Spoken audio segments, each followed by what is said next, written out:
Welcome, everyone, to another running by the NSRA League. Tonight we'll feature the Beer Street Journal Series with over 20 drivers ready to put the hammer down at this mile-and-a-half track. Texas has had a long history of great drivers who have gotten their start at this track. Kenny Irwin, Dale Earnhardt Jr., Mark Martin, and Jeff Burton, just to name a few. But everything is big in Texas, and tempers will flare as these drivers here tonight will attempt to survive the long, tall banking this track has to allow.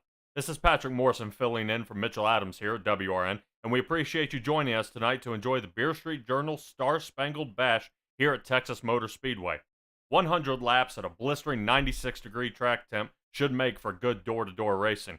What will be interesting to see is that the team of these Xfinity cars have only been allotted 4 sets of tires, and we'll see the strategy that each team make to see if they can even last to the end here.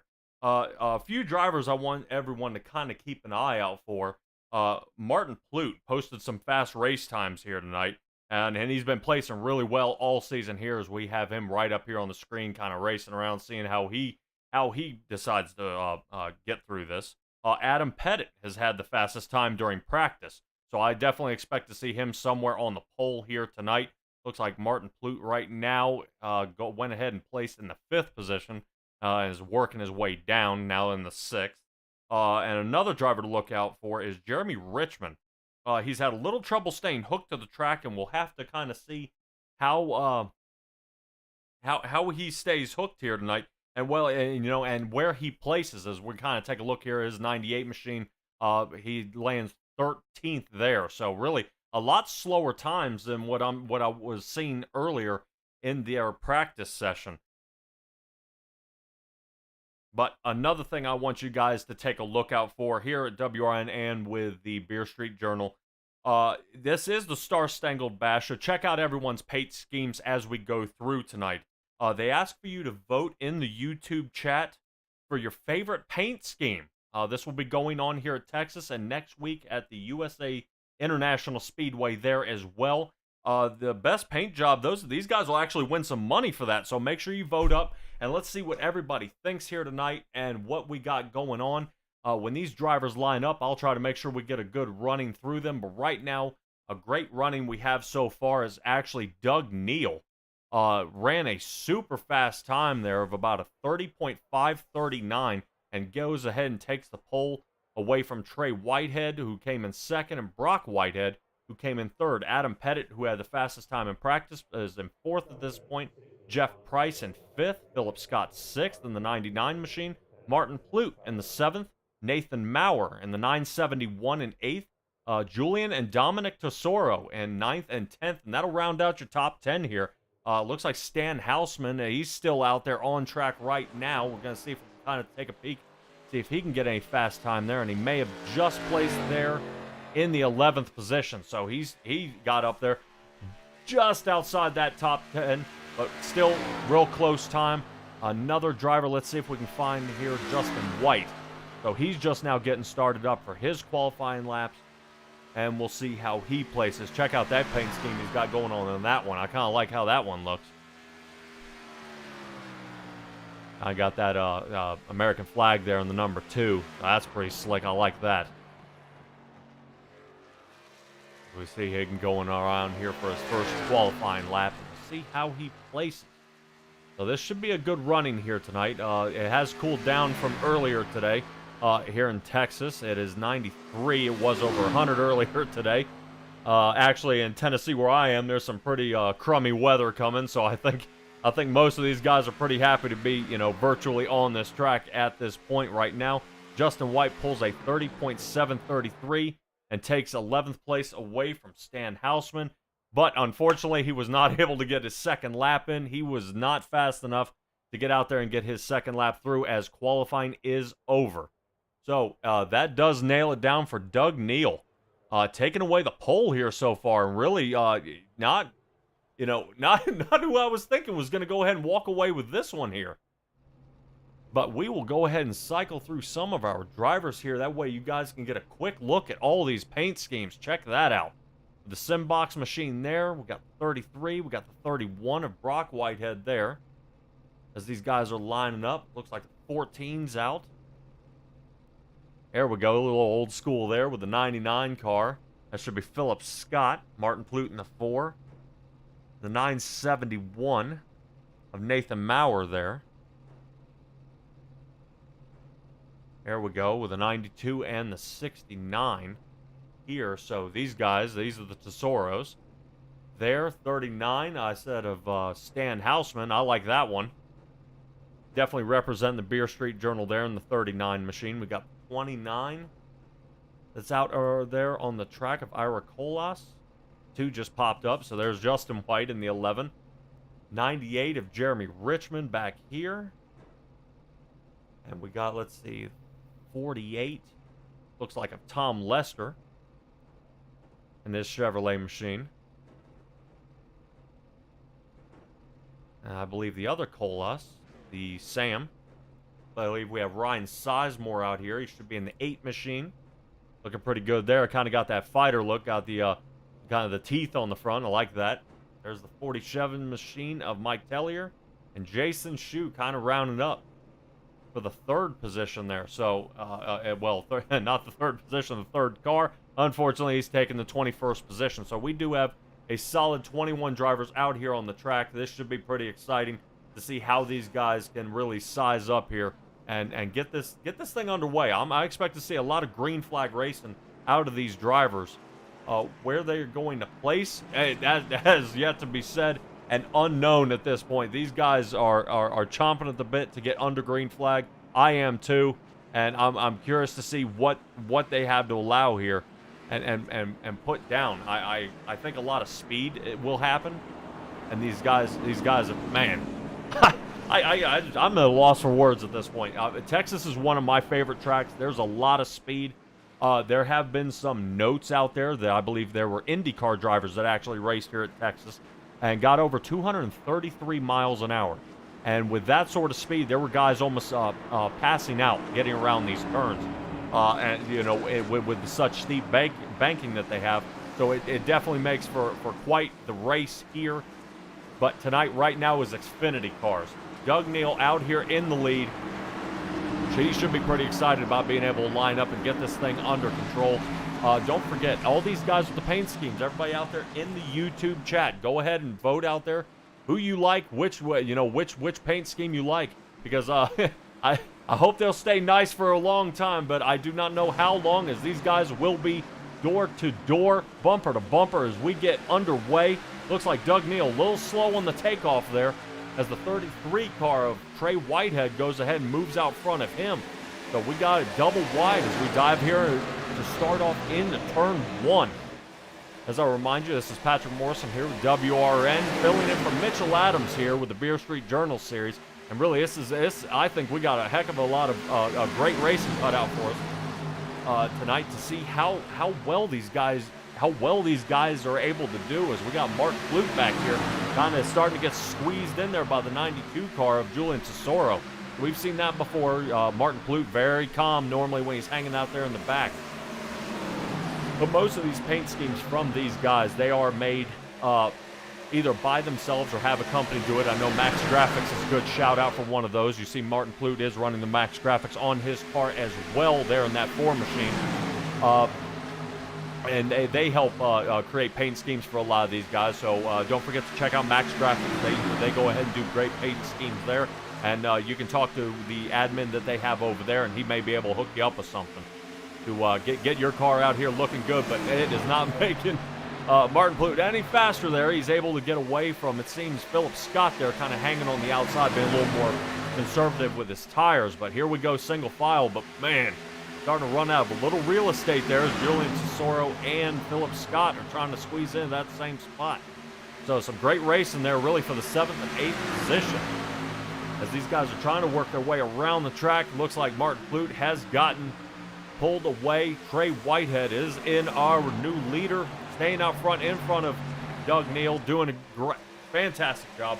I'm waiting to see if Adam Pettit, see if he decides to kind of open that thing up and get working on the way. But we are going to rotate actually to the back. Let's see how Stan Houseman's doing as he's kind of watching Ira and Justin White there in front of him. It looks like those two are getting a little battle going on there. But Jeremy Richmond, fast man on the move right there. working his way toward the inside. And I've kind of seen this story from Jeremy Richmond before. A lot of speed very early. Whether he can hold out and how long he can hold out is going to be the test for him tonight. As we can see him kind of rocking that his Star Spangled Bash colors there. I like that, how he's got that going on with the silver car and the red, white, and blue kind of on the back. Staying true to that 98 number. He runs for the JKR Motorsports race team there. Oh boy, you see Stan Houseman wanted to come a lot lower, and Jeremy Richmond kind of fading up a little more than they expected there. So really, this is a interesting battle kind of back here that is happening for the 13th, 14th position. But it looks like Stan, oh boy, Stan kind of bites the wall there a little bit. Hopefully not too much damage on that race car. As I was saying, ladies and gentlemen, those paint schemes tonight, I don't know how long they'll last, but they look good now. As the 88 car, let's see if Noah Owens, I know he's been in a little trouble lately. It looks like he's rocking the Sergeant Grit there. Working around that 88 machine. I like how he's working that. So I don't see, oh man, guys, come on, give me some more of those votes out there. I see a few of them there. Looks like Rose out there. Johnny Williams is calling for the 39, so we already got 2 votes for the 39 to Stan Houseman. But really, here at Texas, this is going to be a heck of a bunch up here. Ryan Sizemore back here in the 19th position. Let's see if he'll get things working up. Ryan, he kind of hangs here in the back, and then right about a quarter of the way through the track, he does kind of get working his way up toward the front. There's a lot of race left to go, ladies and gentlemen. We are on lap 8 out of 100, so there's going to be a lot more to go. We're going to rotate up here to the 6th position of Jeff Price. He's working his way, doing really well behind Mark Flute. But you see those two kind of trying to share the same line the best they can of how to really tackle this track here. You know, these guys are separating, and some say Texas is a race that has multiple race lines. Maybe, maybe on fresh tires. Oh boy, this looks like Julian Tesoro went ahead and kind of bit the wall there. He may end up with some right front damage. We're going to take a little look there at the WRN right front suspension. There it is, and that is going to cost him dearly later on in this race. So the best thing he can hope for at this point is a caution, and let his crew try to hammer that thing out and get that fender off the tire. He's got to be careful now as he applies more pressure to that right front. Hopefully uncut a tire, it goes down, but you definitely see how the aerodynamics are kind of playing with him, and he's having a little trouble. You see him wobbling there on the backstretch. So yeah, if I were Nate Maurer in that 971, staying to the inside, kind of getting around quick and cleanly would probably be best. But man, Julian Tesoro is really working that outside line really well, as Justin White is also going to try to take a look toward the inside and see if he can help Nathan Maurer out in that sim box machine and get him through. So really, it's maybe a 2-for-1 deal here, and that damage may be starting to cost Tesoro there more than he would like, but still a lot of race left to go. We are only 10% of the way through this. So as I say that, Adam Pettit has actually taken over the lead a few laps ago, unfortunately, as we were kind of cycling through the rest of the track. Right now, Doug Neal still has the fastest lap time of the track right now of a 30.78. Not far behind is Adam Pettit with a 30.79. So, these guys are only separated by a few thousandths of a second. So really, it's going to be a battle out here for the rest of this race. I'm curious, with only 75% fuel that these cars are carrying here tonight, how far they can go. I would assume probably 25 laps is going to be a stretch, and whether they're going to be able to hold out for that long, I do not know. But we will have to watch for sure, as I am going to look and see if I can find Nate Maurer. Where's Maurer in that 971 car? Let's see how he's doing. All right, it looks like Justin White has gone ahead, worked his way around Julian Tesoro there. But we see Jeremy Richmond. He's actually slowed up a little bit, and he's kind of taking his time working there, and he may be trying to conserve, kind of give it you know, get on that loud pedal pretty hard when the tires are fresh, but kind of dialing it back there. But he notices that Julian Tesoro had some damage. His spotter, as Jeremy Richard rides up the track, makes a little contact with the 92 car. Oh boy, he's got to be careful with that as he takes a little bite out of that infield there, just trying to make sure he keeps a clean line of where he's trying to race here. But interesting to see that it looks like Drew Eisenman right there in the 66 machine might try to link up with him and see if they can get him pushed. But really, I mean, no friends being made out here and no real teamwork from some of these guys. It's just kind of, you notice everybody's single file, and then you get one guy passes one person here. I don't really see any, teams kind of bunching up and really working around to find their way around and get through this track. We lap 16, and really, it's kind of getting a little switch up here. You know, seeing that Doug Neal, he's now back to the third position. Martin Flute, he's up to, he's still kind of hanging out there in sixth position, trying to keep Jeff Price within range. Brock Whitehead up in the fourth position, and the two, Trey and Brock, have been practicing a lot together lately. So it's not a surprise to see those two drivers so close together, in second and fourth place, as you'll see them kind of rotate through your ticker on the top of the screen.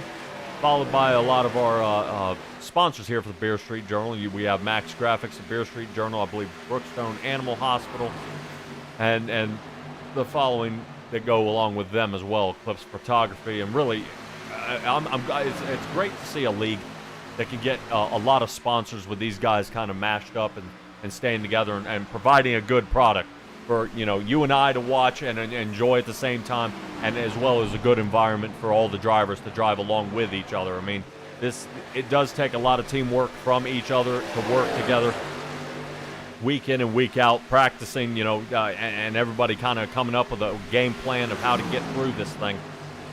Each race every week, and really this is going to be a real push here, because even after this, we are looking at the USA International Speedway. And that's going to be a track tough enough in itself. So as we look at a quick looks like Dominic Tesoro there, check out that little Star Spangled Bash paint scheme there. He's kind of got the same thing Ryan Sizemore has, kind of with the teeth out there on the front. That looks pretty cool. I don't know about you guys out there, but I'm kind of a sucker for the guys that look like kind of those the old school World War I and World War II airplanes that have the shark teeth on the front. So. I always get hung up on those guys. It looks like a little bit of a battle ensuing. Let's see here, back with the Drew Eisenman back there. It looks like maybe the 99, I believe, Philip Scott. He's really kind of actually falling back here a little bit. Philip Scott is. I don't know if this is one of his strong tracks or if he's kind of hanging out here.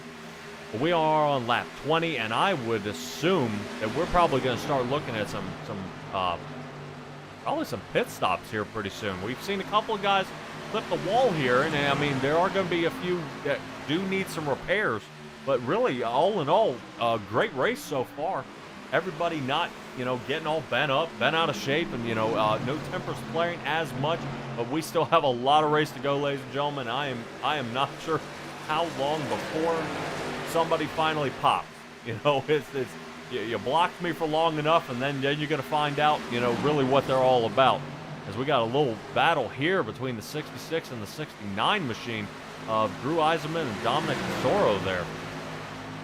Kind of keep an eye on them and see if what comes of that, if these two can maintain good little spacing there. And kind of what you'll see here is that inside line has to be careful on the entry, because the fade up kind of toward the middle of the turn, you'll see some guys try to conserve their tires and fade up on the track a little bit to actually, kind of slow it down, and just conserve the tires rather than riding that outside. You're able to keep a consistent line and work your way on through. So really, just a bang-up job here, as it looks like actually Justin White and Nathan Maurer have worked their way past Jeff Price. So right now, this duo has been on the move for about the last 10 to 15 laps. These guys have moved up almost 6th position so far. Nathan Maurer about to break into the top 5 if he can get past Martin Flute. But we've seen Martin Flute before. He'll give an inch, but he won't take it. He doesn't much care for too much of the battle early on in the race, but in the later stages, he will let you know his car is there, and he means business, as we see him right behind Brock Whitehead there, only a 1/10 of a second behind him. And we're going to see if this clutch of drivers right here, how this is going to fare. Nathan Maurer, kind of see him kind of setting his car up, almost setting the suspension a little bit as he weaves, diving into turn 3 here, catching up. But man, he's still reeling him in by 1/10 a lap. So I don't think it'll be very long before these drivers actually kind of catch each other. But Justin White, definitely with a whole lot of drafting there. These guys he's having to kind of pop out, make sure that the car stays cool and out front. Oh man, yep. So yeah, Martin Flute has got a mirror full of Nathan Maurer right now, and he's gonna have to figure out, does he let him go? Does he block him at this point, or they just go ahead and let this happen? Nathan Maurer, fantastic job so far. We're gonna take a little ride along with him at his race line.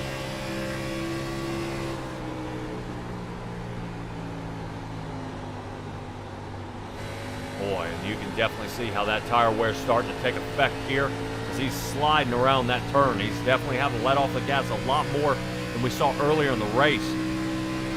It looks like Doug Neal's going to be there on that high side, and they're going to have to kind of single file on the inside of him. But, is Doug Neal going to cut in front of a Simbox partner here? Is Nathan Maurer going to let him in, or is Doug Neal just going to go ahead and roll back? Back to the 6th position, allowing Nathan Maurer to get into the top 5 and get going. So really interesting from Doug Neal taking the pole, and he's already in danger. There he goes, right out of the top 5 right there, and he may be into the 7th position. But have no fear, Doug Neal fans out there. If you're a Simbox supporter and everything like that, it's definitely not over. We still got a lot of way to go. We did reach past the quarter mark. And it looks like we have another vote out there. Let's see that 88 paint out there. Let's see. No, looks like we have another number 39. Let's see, Ryder out there. Go Phillip, man. Go ahead and give me a Go Phillip and give me his number. That way I know I have you as a vote. And these guys will be double checking back there for your votes at who voted for what and how much. So really, yeah, I do like that paint scheme Philip Scott does have there. Really great running here from a lot of these drivers there tonight. Adam Pettit is leading. I know we haven't kind of looked at him, but he is only about a half a second ahead of Trey Whitehead, and Brock Whitehead behind him is about 3 seconds off his rear bumper. So I mean, a massive gap between the top 3 here. So obviously, a pit strategy is going to have to come into play. I would think some of these drivers probably back here in the 10th and lower position to get up in the front. It may require only right sides to get this thing through and to the end. Whether that's a good idea, I don't know. You and I are up here in the booth, and we'll have to determine whether if that is the best move for them to end up with. But Doug Neal in the 7th position. It looks like actually Drew Eisenman might be sniffing around the backside of that 77 machine, and he might actually try to go and get some more. Nathan Maurer up into the 4th, Justin White into the 5th. As we're kind of taking a peek here at Martin Flute hanging out there in the 6th position. But we were looking before at how with Nathan Maurer there, having to kind of check up a lot with the tire wear. Did he kind of burn him out a little earlier than he thought? Unsure. We may have to bring him into the booth if there is a caution. But right now, ladies and gentlemen, we have 31, almost 32 laps of straight green flag racing, which is amazing here at Texas. A lot of times you get these guys with the jitters right there at the beginning. They kind of get folded up and end up totaling out about 8 cars there right at the beginning. But I don't ask for that. But man, really, a lot of these guys, it looks like we do have some guys pitting here. Jeff Price pit on lap 25. Dominic Tesoro Stan Houseman, Julian Tesoro, Martin Flute. These guys have all decided to go ahead and come down pit road right here, right now. Whether this is going to be a good call, probably 31, 4 sets of tires. No sense in wasting time. But, man, you see these lap times of 30 seconds. So, it is crucial to make sure you hit that pit box right. Martin Flute, as we're looking at here, is already a lap down. So, he's got to get up to speed back on that track. But he's got, you know, we've seen before some guys get a little antsy, shoot out of that pit road, and then they're sliding up the track. So, yeah, you got to wait for those tires to stick. And we are going around. So, a lot of guys, 16th place on back, is 1 lap down so far. Adam Pettit still in the lead. And waiting to see when he decides to pit and bring that 17 machine down. But I don't think I think he's going to try and hold Trey Whitehead out as long as he can. He is ahead by 0.6 of a second. But that still isn't much. You know, he's still back there. But are they going to pit now? Yes. Adam Pettit is going to go ahead and bring it in. And that will move Trey Whitehead up into the first position. They are going to go ahead and head that way. There he is, Trey Whitehead leading one of the laps here tonight in the 33 machine. Great job by him. I'm looking to see if any of these other guys here are going to decide to come down pit road. It looks like we have a bunch of guys deciding to come down pit road. Looks like Doug Neal, Nathan Maurer, Justin White, and Adam Pettit are the 4 vehicles down pit road right now. Man, really, these... Man, got to hit that pit box. Oh, boy. As you see, Doug Neal right there. We just got him in the screen. And that's exactly what I was talking about. He got to hit that pit box because now this is going to cost him. That extra, you know, slide through the pit box, getting back in it, that's another 2 seconds. So while everybody else is pulling out, he's going to be now in the back of that pack there. So he's got to hurry up and get out as he goes ahead and, yep, right behind Justin White. At this point, with the cars flying by him, that puts Doug Neal in the 19th position. But we still have a lot of race left to go. We are looking to see, it looks like Mike Tellier and Philip Scott, they are still out there on the lead lap. But how long will they stay out? It looks like Trey Whitehead in the 33, he's worked his way down pit road as well. But really, now we're going to have to see, you know, just speed-wise, you know, the amount of time these guys are running. As Philip Scott here, you know, his fastest time is a 31.1, and his last lap was a 33 seconds flat. So the fall off is real, and he's got to really start thinking about how long he wants to stay out. As you see Martin Flute working there on the inside, walking around him, no problem with those fresh tires, but, you know, how long is too long? And Philip Scott is deciding to stay out another lap. Very interesting to see how that is going to work out. I'm not sure. As we're going to look at Mike Tellier up here. He's still in the lead. We saw him kind of there in the back position. I believe somewhere in the 13th to 14th position is where we saw him in this flat-out 47 car. That's looking pretty slick. All the red, white, and blue color flag there. Looking good. Looks like Philip Scott. So Mike Tellier decides to go on in. And Philip Scott stays out. But let's see if Lester decides. Tom Lester in the 48 machine decides to stay out. And your new leader is now Philip Scott.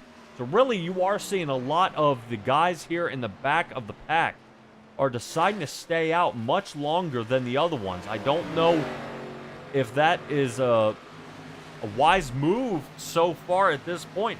Because I know Adam Pettit, you know, he's going to be coming on strong here in a little bit.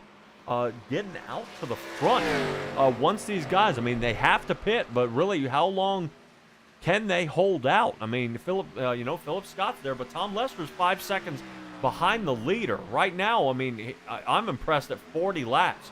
These guys have gone without pitting so far. I mean, you figured you would have to bring it in and pick up that lap time. Right now, that last lap Tom Lester turn is a 33.3. You know, it's getting pretty tight. It's this little throwback here to Doug Neal. His last lap was a 30.8. So, I mean, these guys really got to start thinking about what they're doing. I don't know if they're going to come back out and stay laps down at this point, as I believe the only ones who have not pit so far are Philip Scott, Tom Lester, and Sam Colas, who are in the 1, 2, and 3 position up here. Really, this is This is a lot. I mean, I get longevity at this point, but man, I just don't know how long these guys can stay stuck out here in the front.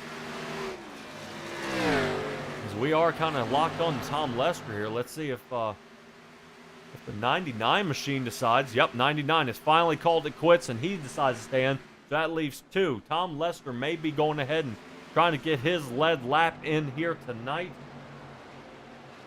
And try to see if he can get maybe the halfway leader. Now, they are offering some bonuses here with the Star Spangled Bash. Oh, boy, Stan Houseman goes ahead and rides right up behind him there. Got to watch out. Oh, man, Stan Houseman might get jammed on that high line there. Have to make a quick correction here around turn 3 into 4. Works to the inside. Beautiful move there. The Stan Houseman goes ahead and works around the Tom Lester. And now Houseman should be back on the lead lap. So as soon as these 2 guys pit, you know, he's going to be running them back down. But as I was saying, back with the Star Spangled Bash here, the pole sitter actually won another $5 here tonight. The halfway leader, and that's what I'm wondering if some of these guys are hanging out for this long. The halfway leader will actually make $5 there as well. So, you know, these guys, you know, are trying to hang out as long as they can. I mean, making it half the race on these tires. So he may be trying for a little bit of that green, try to get a little bit of that money out there in this red, white, and blue car. But really, that is just such a stretch here as we're coming up on lap 44. And you got to be thinking as an outsider, you know, here in the booth or here, you know, in the palm of your hand, or, you know, sitting on the couch watching this. How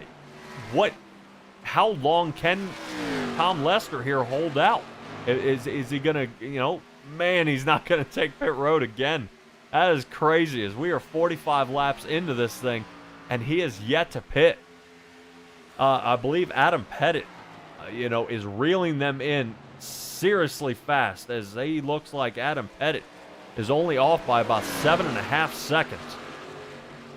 And now 7 seconds just off that turn. So he's picking up almost half a second a turn as we were getting down to the wire here. Tom Lester's last time was a 33.6, so another 0.3 off his normal time. And Tom Lester decides to call it quits. He finally did it. So, man, he leads a few laps there. Pits on lap 45. Adam Pettit on 35, and now he's going to be trying to run down the leader as well.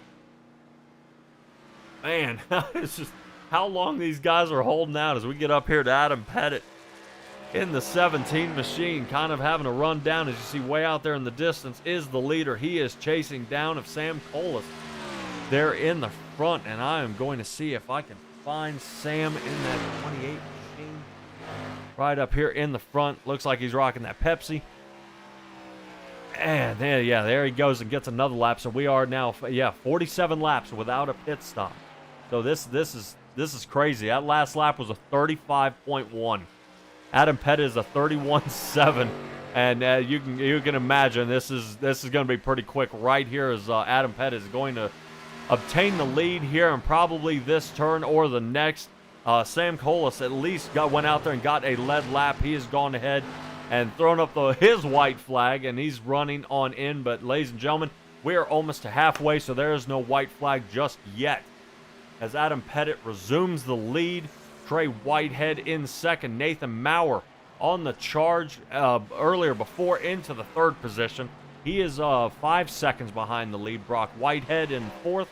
Justin White, his teammate who he's running with there for a little bit, in the fifth position. Doug Neal, a lot farther back than that, about another 3 seconds away from his other Simbox buddy, there in the sixth position. So really, these guys are starting to spread out a lot here in the top of this. I believe the two Tesoros, I believe those two may be getting close and trying to link up here and may try for a push later on. But right now, they both, Dominic actually pit 1 lap earlier.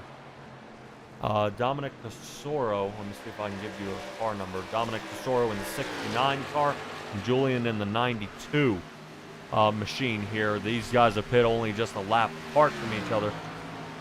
But seeing how these guys did pit on lap 35, it is something to keep in mind that 47 laps on a tank of fuel. it may be a possibility of one more pit stop. I would assume they have to pit one more time, and then that may or may not be it, pending any caution. What we're looking at here, but once again, appreciate you coming out here to the Beer Street Journal Star Spangled Bash here at Texas. 100 laps. We have just reached halfway. This is Patrick Morrison here at WRN, filling in for the great Mitchell Adams, who is out and away right now. But really, don't forget, guys, to make sure to vote out there in this YouTube chat. I am watching you. There you go. Go 99 there. Ryder, yep, Angle. There you go. Philip is the 99. I know. I just want to see you say 99. But we do see you out there in that YouTube chat.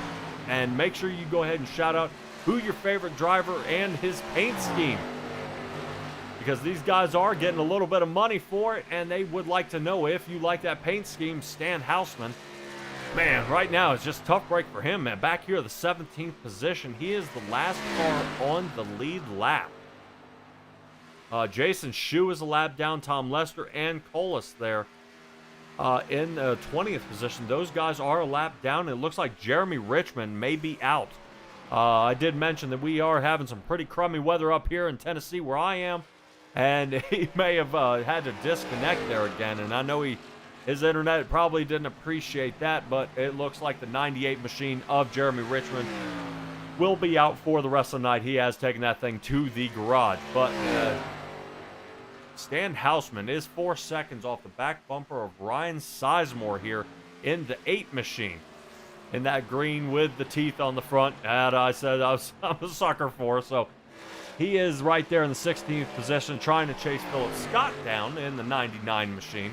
Really, these guys back here, you know, you think there's going to be a break here in a little bit. You kind of want that caution to come out and give everybody another chance, kind of bunch us up. We are looking at Philip Scott about 19 seconds off the lead, but he did pit on lap 42. So he decided to stay out 7 laps later than Adam Pettit, who is in the lead right now. Staying out in front of Trey Whitehead by a little over a second there. So these guys really have their work cut out for them. Looks like, let's see, if we can find Jeff Price in the 14 machine. Let's see how he's doing in the red and black car he's got there. He's running a pretty solid lap here tonight. Doug Neal's falling back to the 11th position in that 77 machine. So yeah, that Simbox racing machine, it's kind of done a little bit of a 180 on him here. He did qualify for the pole, fastest time, and then you know, he has the fastest lap time, but it just the longevity out of that Simbox machine just is not getting it here tonight.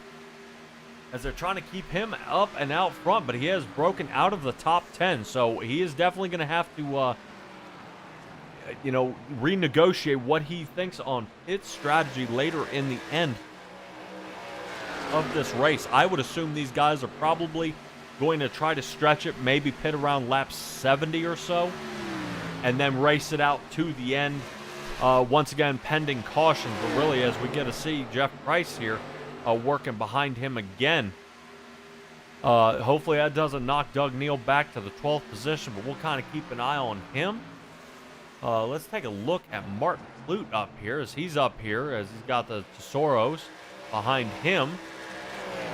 But really, these guys are kind of really stretching it out. You notice how this entire field is really stretched all over the track right now. You know, between, Adam Pettit and Doug Neal, that's about a 15-second gap. So, Adam Pettit is half the track away from Doug Neal.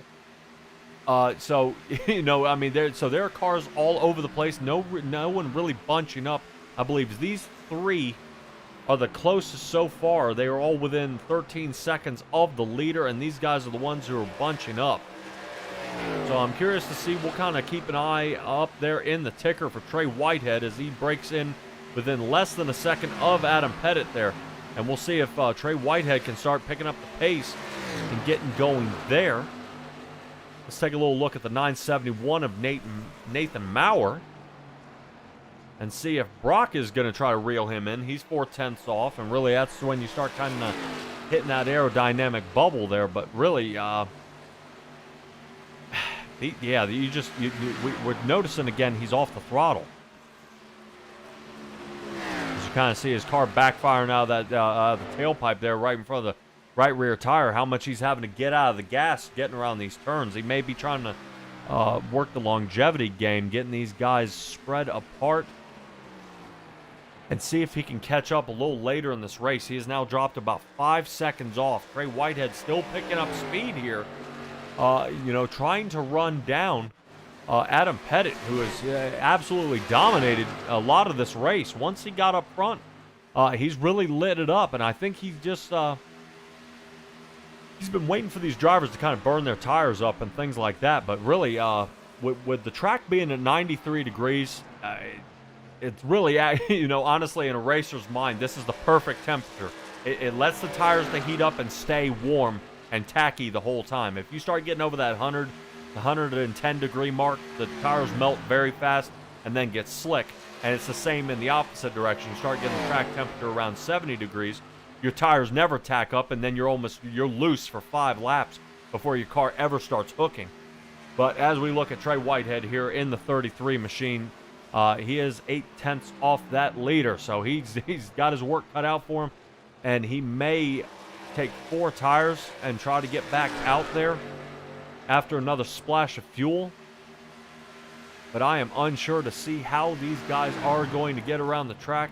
Let's take a look here at Mike Tellier in the flat-out machine of his 47. Pretty slick paint scheme he has there. As it looks like Martin Plute might have his hands full here, as it looks like Julian Tesoro working his way on the inside of Martin Plute. So Martin Plute, most likely, can he hold on? Not at this point, as Martin Plute is dialed back to the 9th position. As he tries to, as Dominic goes ahead and makes that move toward the inside as well, and may be able to knock Martin Plute back to the 10th position now as they dive into this turn here, aiming for that backstretch out of turn 2. Oh man, is that 69 vehicle right there. Man, he's working that inside line, really taking that Toyota car to the inside and working Nathan Mauer's Toyota up into the high side, not giving that low end is really where you want to be. So that is a very strategic move by that 69 car of Dominic Tesoro to kind of hold Martin Plute up toward the top and keep him held up there. That way he can't get down and run that nice race line on that front stretch. And really that seems to be where we see a lot of the passes made, or guys being held off, to kind of pick that race line. If you get messed up diving into turn 1 there, you've kind of given up that position. The only thing I think Martin Plute could have done there is, kind of hug that bottom of that grass or really chew on that white line at the bottom. But right now, Martin Plute pit on lap 32. So he's coming up on, double that already from when he last pit. So he's definitely feeling the pressure of his tires wearing right now. I believe it looks like Doug Neal, he's a lap down back here in the 19th position. Stan Houseman is 2 laps down. But these guys have gone ahead and pit. Stan Houseman is pit on lap 60. Doug Neal is pit on lap 61. As we see these guys going ahead and just, saying, the heck with it. I'm going to go ahead and pit. No sense in running slower times here. I've got to get back up front and get moving here. As it looks like Adam Pettit, I believe he just went ahead and he bowed out. Down pit road he comes. So really gutsy move here. And that does put our hardest charger that I've seen so far of Nathan Mauer up into the lead. So, little check up. Adam Pettit, Jeff Price, Justin White, Mike Tellier, Trey Whitehead have all come down in the pit so far. So these guys are starting to kind of bunch up and really deciding, hey, we need to pit at this point now. What do we do? If I were somebody like probably Jason Shue back there, Colas there, who have been lapped down for a little while, now might be the time to pit. Go ahead and, get it over with, get your tires on, or just get a splash of fuel and run back out. Your tires are fresher than everybody else's, but right now, we are 68 laps solid green flag. This is amazing. I would expect, a caution at this point, but these drivers here in the Beer Street Journal Series, these guys really know what they're doing. And this NSRA League puts on a lot of great races here. They are on the 5-Star Cut Series on Wednesdays with, I believe, 10-4 Broadcasting. You're here tonight, Beer Street Journal Series with the Xfinity cars on Thursdays. Here with us at WRN, and I believe Friday should be the Stay Tuned Sports Truck Series. And that'll be held by 3 Wide TV. So really, they don't hold to just one broadcast team, and they don't hold to just one car. The 5-Star Cuts is the next gens, and they raced at Monza yesterday, so that was a blast to watch. I was there for that one with Timothy Hammond at 10-4 Broadcast, and those guys were bottoming out all over that track. So really interesting one those guys were doing. Looks like, oh man, looks like Martin Plude has gone ahead and called out the 39 for his deal. So far, it looks like Stan Houseman may have the most votes out of tonight for the best paint job. I like it. Everybody else seems to like it, rocking that red, white, and blue with the Beer Street Journal, even the beer on the bottom of it. Now, I like that. And a quick little shout-out to the Max Graphics Series racing team, and that company has made that paint scheme for him tonight. And I knew I saw him out in the chat, and I know he loves it, and everybody else loves it too. So shout-out to Chris Darling of the Max Graphics for making that paint scheme for him here tonight, as he is leading in the votes tonight. Great job by him. If anybody else likes any of the other paint schemes, go ahead and shout them out there. I know we got a couple for Scott, I believe Philip Scott out here in the 99 car. Out there and seeing how he does. I know I have a frequent viewer out there of Stellar Stella at 10-4. I'm waiting to see if she decides to go ahead and pick. But so many choices, she says, and you are right.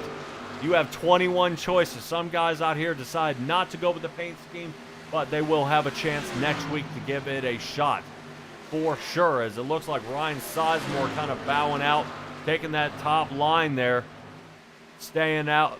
Again, he did pit on lap 37, so a lot of these guys, you are seeing a lot of pit strategy here, whether to stay out or whether to continue going. We do have 28 laps to go. So Noah Owens is our new race leader up here on the front in the 88 machine. He pit on lap 37, so those two guys of Sizemore Motorsports are deciding to stay out of the 88 and the 8 machine are staying out.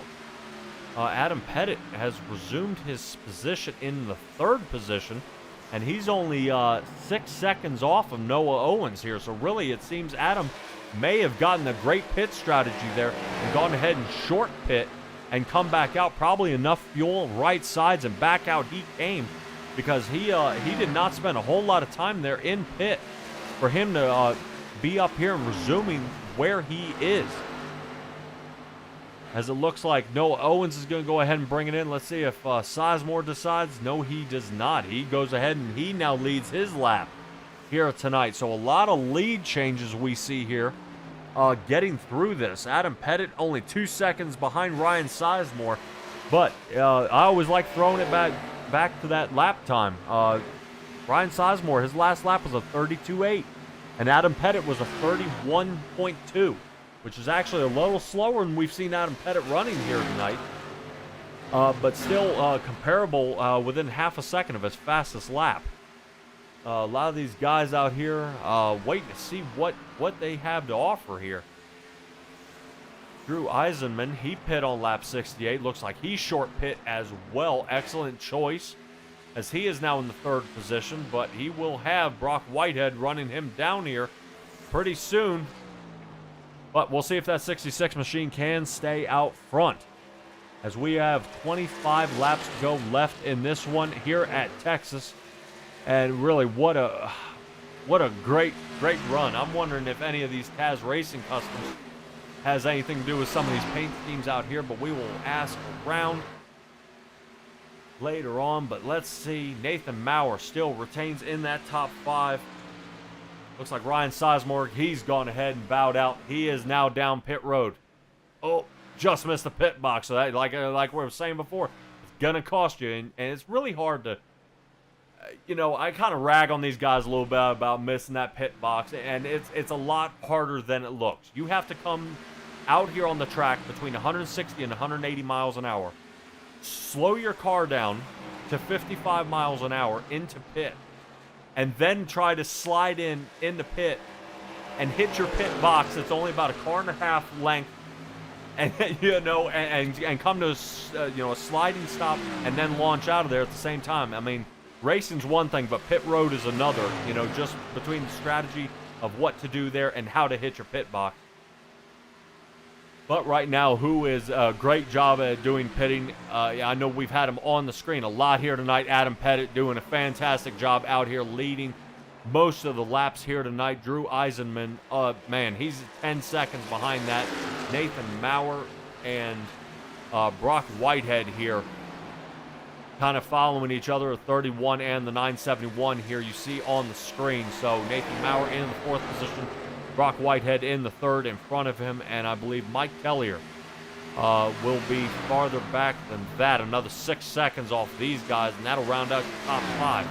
I think Justin White may have probably opted for 4 tires at one point, and he's about 19 seconds off the lead.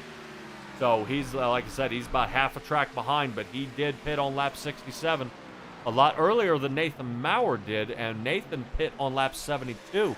So I don't know if some of you guys are tuning into the broadcast here and kind of taking a little note if some of these guys are only taking right sides, as we are coming up with 21 laps to go. Adam Pettit still in the lead. Man, he may have this all but won at this point. If there is a caution, that will change everything that you see happening in front of you at this point. As we roll back here to Doug Neal, is on the lead lap out front, but not by much. He's only got 29 seconds off the lead, and he's got to be looking at Adam Pettit catching up behind him. So really, he's got to keep the pedal down, as he pit on lap 61, 6 laps earlier than Pettit. But man, really, it looks like Martin Clute might actually be rolling him in there. Looks like Martin Clute's doing a fantastic job, but Martin Clute is a lap down there in the 19th position. So we do see how that pit strategy did come in effect, and a lot of this strategy, like they say, you know, everything's big in Texas, and one big decision is what you're going to do down pit road. And that may have been a game changer for a lot of this race. If there is a caution, which I'm sure some of these guys are praying for, that there is a caution, that some of these guys can get back up there and on the lead lap. But Sam Colas there looks like he may be taking it down pit road. We'll take a little peek in on him. He is still lapped down. So right now, 12th place and down. So Doug Neal actually leads the people that are a lap down. So if there is a caution, he will be the lucky dog, and he will get back on the lead lap. But only 11 cars on the lead lap. So it just goes to show you how the pit strategy played out here tonight. As we take a look at Doug Neal's vehicle here, as it looks like the right rear of his vehicle may have taken some substantial damage. We're going to take a little look at WRN sneak peek on that right rear there. Yeah, he definitely took some substantial damage there from the back. We can see he's definitely having to check up getting through these turns. Pitting on lap 61, and we already see that is starting to lean in on his race lap time, as he's going about to almost 25 laps on those tires. So really, it's man, boy, careful there. As it looks like the 88 machine of Noah Owens, he's a lap down, so now Noah Owens now assumes the lucky dog position. But whether he will get that, it is unknown at this point. I would assume not, seeing that we have been green flag all race. And man, really, this this is crazy. I mean, normally I've seen, you know, just one slip up, and the only slip ups these guys are having here tonight is with themselves, not with each other. As you kind of see, we're going to take a little ride along here with Noah Owens, who pit on lap 75 and is right now one of the fastest guys on the track. We're going to take a ride along with him in this 88 machine.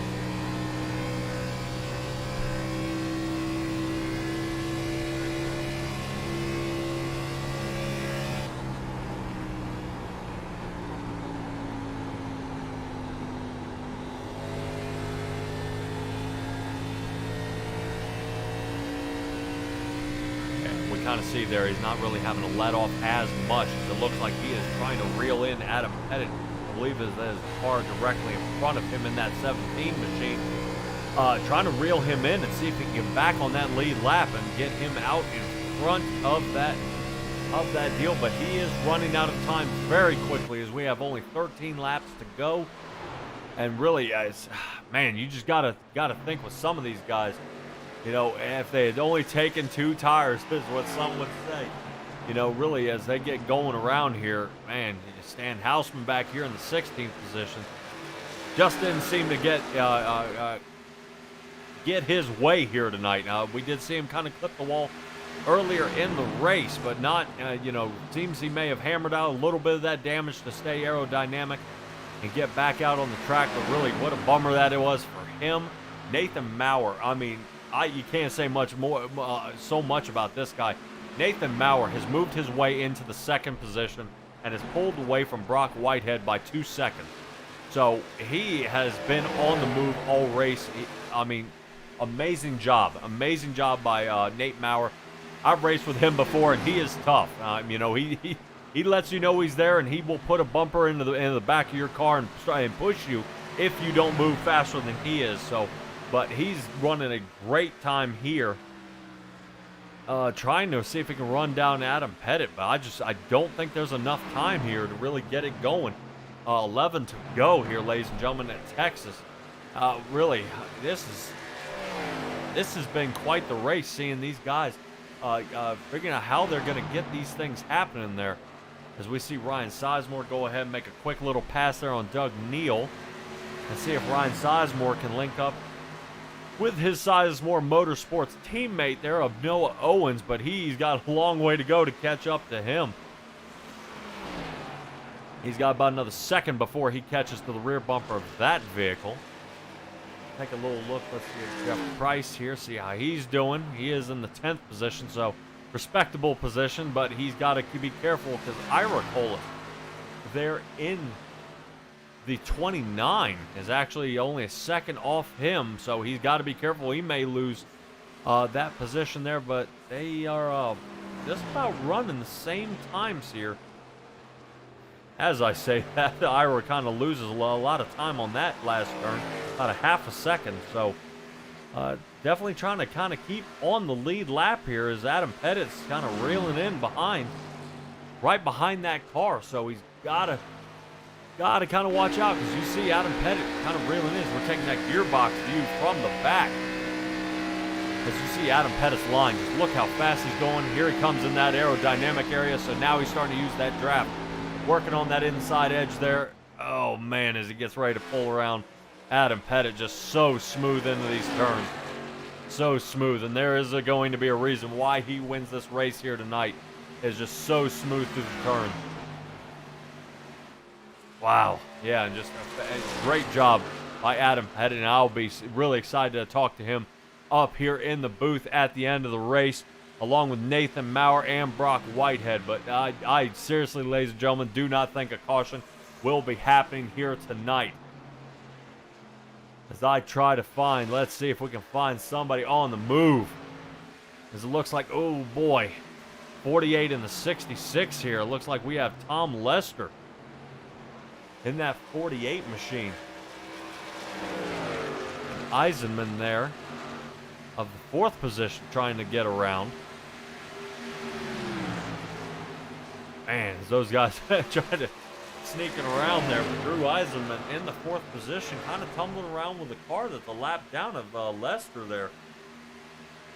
But as long as he's not in the way causing any kind of problems, there shouldn't be too much to happen. Nathan Maurer kind of giving a little wave to his teammate there with the Simbox Series Racing. Working their way around, and yeah, don't forget to check out Simbox, man. I heard they make great button boxes, so really another great place to look at. And those two vehicles, one behind the other, 971, and I believe the 77 machine, Nathan Maurer and Doug Neal of Simbox Racing. So go check them out, along with a lot of these other guys. So, man, as we are winding this down, 5 to go, appreciate you joining us here at WRN.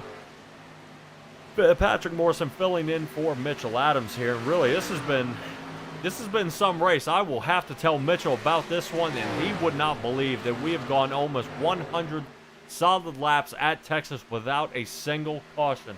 These guys really, putting on a heck of a show. And it will be interesting to see what race control and the admins of this league decide to, highest finisher with a, 2x, the bonuses, the most improved finishes. I mean, really, the hard charger here tonight, I would assume, would probably be Nathan Maurer up there in that 971 machine. He has just done so well and moved so far, up into position there, but we are looking at 3 laps to go in this race. Like Doug Neal's kind of tumbling around there with Noah Owens. Back there, they almost made contact, so it got to be careful as this comes down, because, boy, wouldn't that be something to see this thing get a caution right here at the end.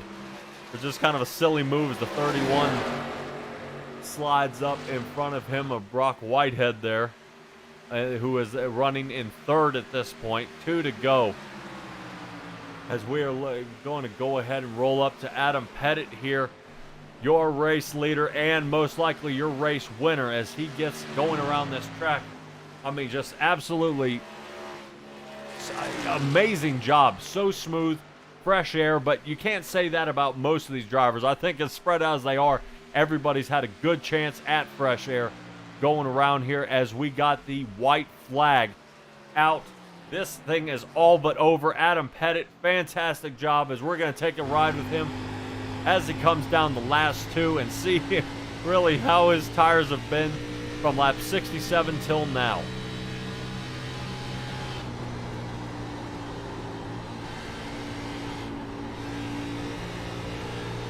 As we see Adam Pettit there kind of feathering that throttle there a little bit, as we get to see him cross that finish line right there, your race winner.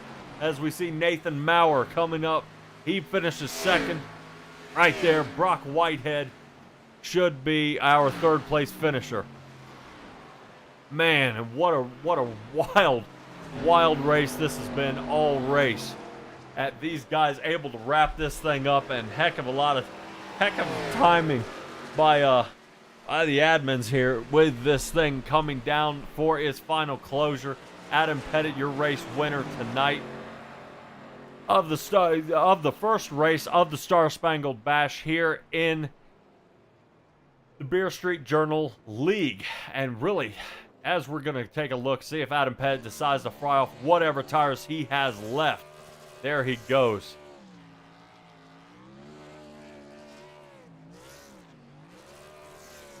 Man, yeah, and you gotta appreciate that. I mean, you can't blame him.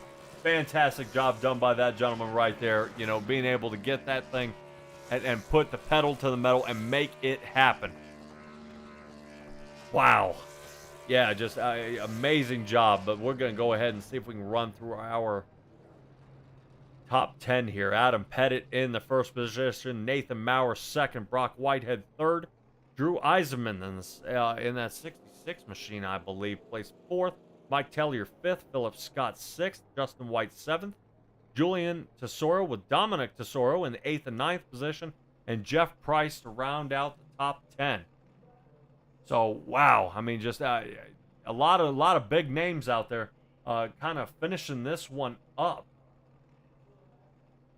Where these guys ended up, and really, we're going to see if we can pull in one of our finishers that we had here and see if we can get him in here. I do not like when these guys run away from me. As we get, let's see, if we get Brock Whitehead in here, our third place finisher, Brock Whitehead. How was that race out there tonight, bud? Man, really, you guys were up there in the front most of the race. What ended up causing the very end of it for you guys? You know, how did you end up maintaining in third? What was the strategy down pit road?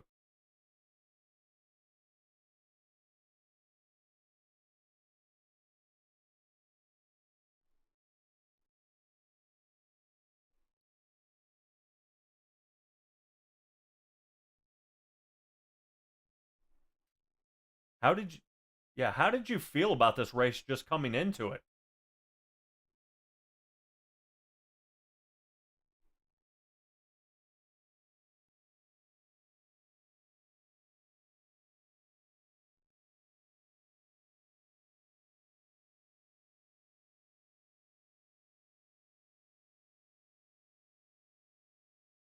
Yeah, and really, really a great job by you being able to get out there and stay out front. Did kind of take a peek at you during practice. Some of the viewers out there weren't able to see that, but you guys were actually posting some fast times. You know, with the two I call it the two Whiteheads and the two Tesoros out there. You guys seem to kind of team up with each other, and it seems to get a lot of fast times. Is there anything that you could have done tonight to, you know, see if you could run down Adam Pettit that was just so fast?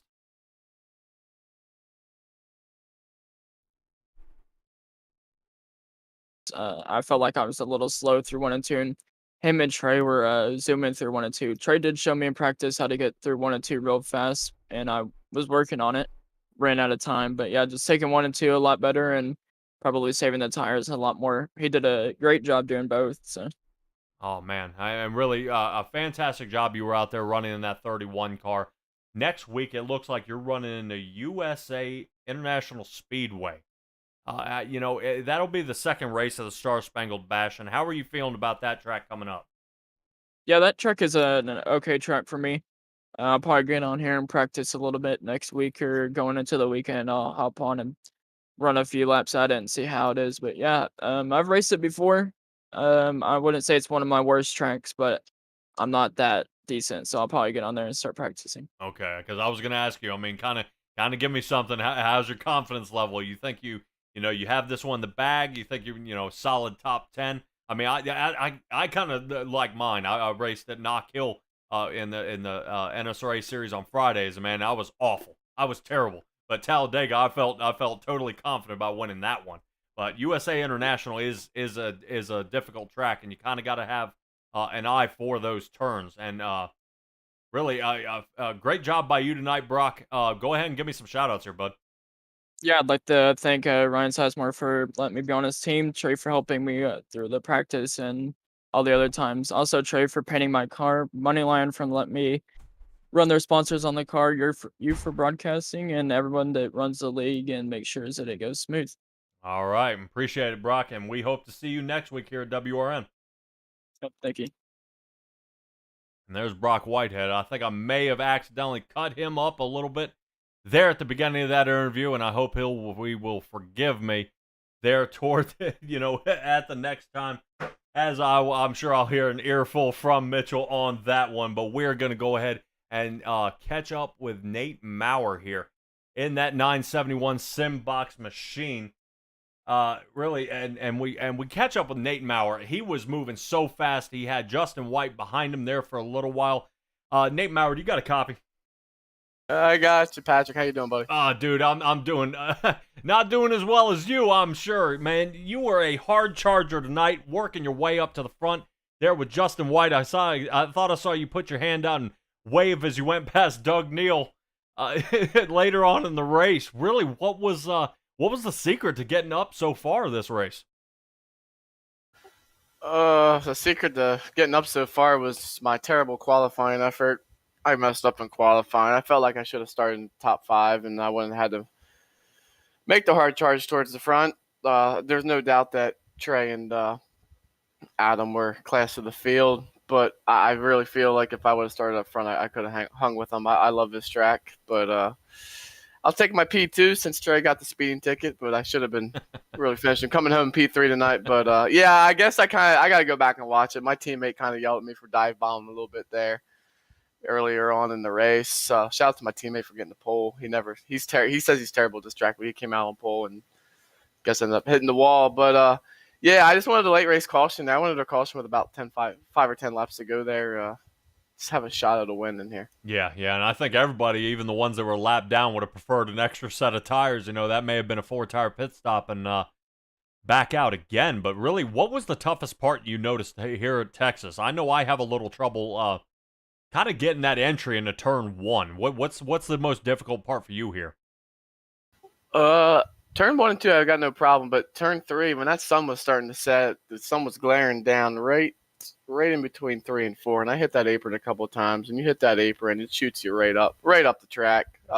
Seen a lot of guys doing that, but yeah, 1 and 2, man, you got to really let off the gas and just kind of trail brake a little bit, wrap that 1 and 2, and that's where you can make all your passes off after a lot of guys burn their tires off. Yeah, and there, and here we go again with Nathan Maurer here with the Simbox Motorsports 971 machine up here in the second position, and really excited to see how you did there. I think I raced at Talladega with you, and I think you won, and that was crazy. But you have it on here, Zero Chance Maurer. Can you give me a little fill in of why it's like that? Me and the Zara Bros, we had a little dispute few weeks back, good old Dominic, great guy. I like them both, man. I like racing them hard with each other. But no, a couple weeks ago at Darlington, I went to go make a pass on him on the inside on the backstretch, and he blocked it. He told me there was zero chance. Then about 3 laps later, I took him around the outside, and I said, "What chance?" So everyone told me to make my name Zero Chance Maurer. Nothing against him. I think he kind of laughed about it, but no, we're all good here. This is a great group of guys in here. This league is. I know the car turnout isn't that great. I don't know how many guys we had tonight, but I mean, 100 laps at Texas with a very loose setup for the first 5 laps. Just credit to everybody out here for keeping this thing green. Yeah, really, I know what you mean by being a great league. You did have 21 drivers out there, so not as large as we started during the year at over 30, but Texas is you got to have a palate for it. It's very, very difficult to be able to, kind of negotiate this track between the banking and kind of how to handle that front stretch with the double turn there. But regardless, you showed us how to do it tonight. I believe we even took a little ride along with you earlier tonight. But Nathan Maurer, as always, go ahead and give us some shout outs here, bud, and we'll let you get back to your team. First and foremost, I got to shout out to Doug Neal. He's the owner of Simbox. Great guy. Every year he flies me down to Atlanta, stay with him, takes me to the racetrack. And then my other teammate, Justin White, he hooks us up with hot passes, VIP passes to get us to the pits all day on Saturdays down there in Atlanta. Shout out to my 2 teammates, man. I probably wouldn't be iRacing if it wasn't for them, too. I mean, we're almost like a little family, always just racing each other, hanging out with each other in real life, even though I live about 16 hours away from them. Another person no one ever really gives credit to is Jeffrey Marlborough, the league admin or race control guy. No one ever gives the race control guys credit, but I mean, I think he's a big part of keeping these races clean. Shout out to him for dedicating his time to sit here and watch a bunch of wannabe race car drivers in their houses. Shout out to you, Patrick. Great announcer, broadcaster. And shout out to Justin White and Martin Plute for running this league, man. I know they took it over and they're doing a hell of a job with it. Yeah, awesome, man. We appreciate you, bud, and I'm sure all the guys that you've mentioned, they appreciate it as well. We hope to see you at USA International Speedway and see what you have to give us there. Let's see how it goes. You have a good night, man. All right, take it easy. He didn't sound too confident right there at the end, but regardless, still, great drivers here. And these guys, they're so tight knit. They know what each other's into, what these guys are capable of. But right now, what I've got to know is what Adam Pettit is capable of, and that is winning races here tonight. The last time you pit was lap 67. You know, was that a 2-tire pit stop there, Adam? Nope, that was 4 tires. Was it really? How would you get out of pit so fast and then back into the third place, kind of running down the leader there? I I don't know. Honestly, I was surprised I didn't get caught for speeding there on that last stop like Trey did. We both came in there pretty hot.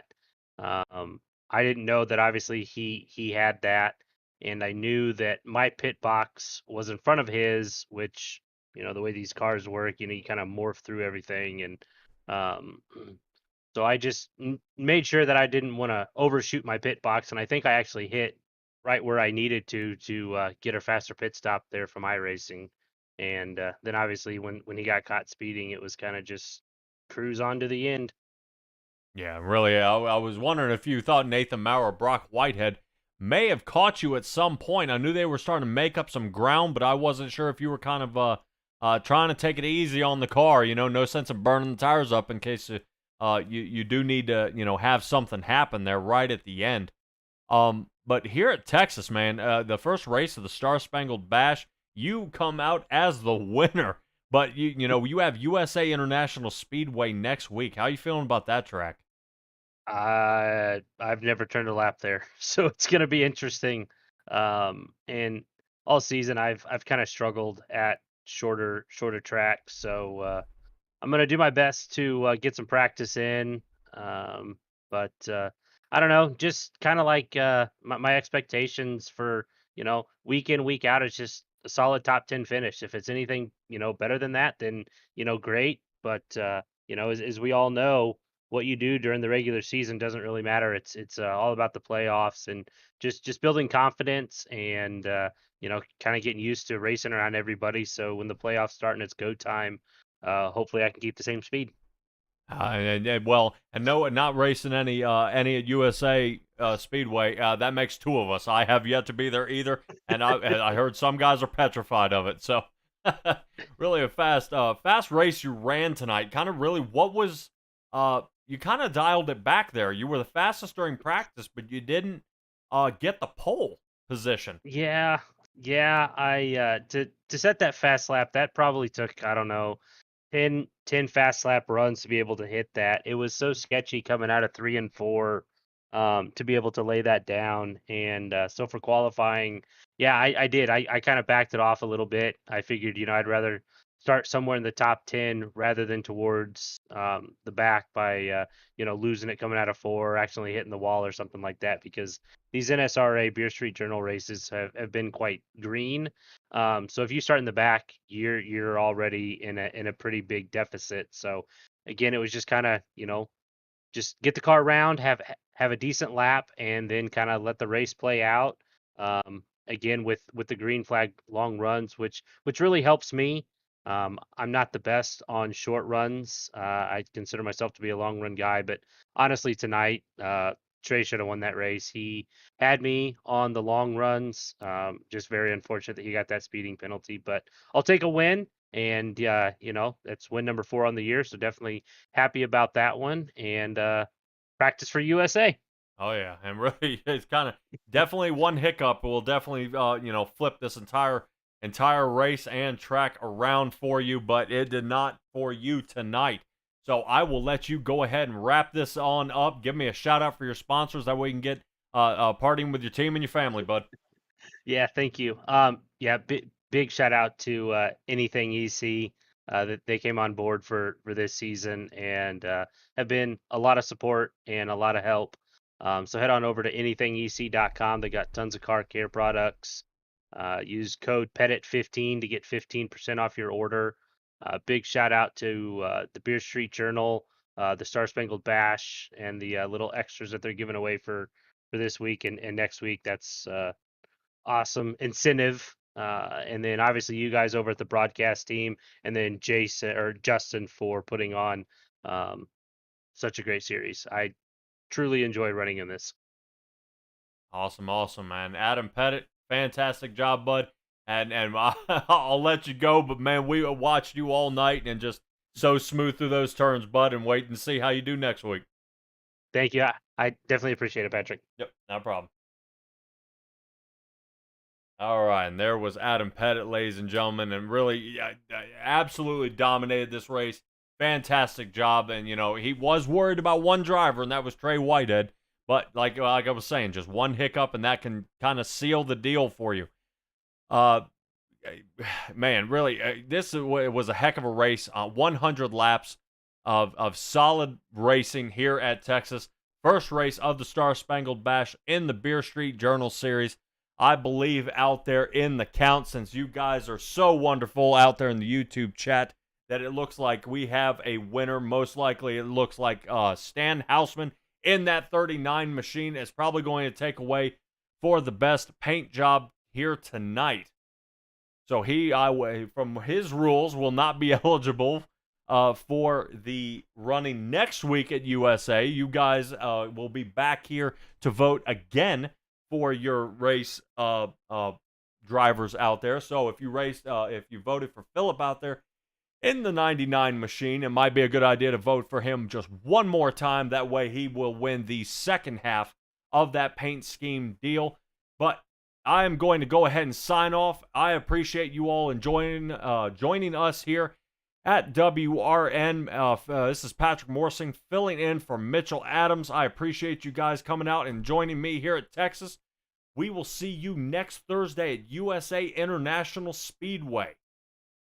So mark that on your calendar. We will see you here, and another great racing. Thank you, and have a good night.